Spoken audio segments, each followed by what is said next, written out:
तर उठ बघ. एखादं झोपलं आहे तेव्हा तुम्ही बोलू शकता वेक अप. कोण पडला खाली तर त्याला बोलू नका की वेक अप. ते झोपण्यासाठी वापरलेला शब्द आहे. वेक अप, जागं होण्यासाठी. Wake up. तर कम हिअर. कम हिअर म्हणजे काय, तर इथे ये.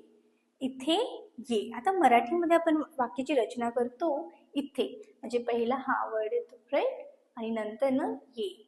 बट इंग्रजीमध्ये पहिला येतो वर्ब, म्हणजेच काय, तर क्रियापद, आणि त्याच्यानंतर येतो ॲडवर्ब. ओके, जो क्रियापदाबद्दल सांगत आहोत. ठीक आहे, fine. Now go there. Go there म्हणजे काय, तर तिथे जा. तिथे जा. तर तुम्हाला बोलायचं आहे बाहेर जा. बाहेरला आपला काय शब्द आहे, out. Go out. Go out. तर सिट डाऊन. सिट डाऊन म्हणजे काय, खाली बस. खाली बस.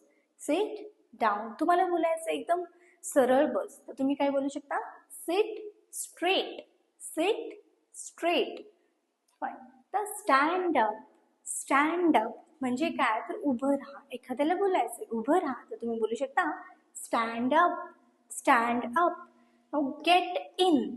गेट इन म्हणजे काय, तर आत ये. तुम्हाला बोलायचंय अरे केबिनच्या आत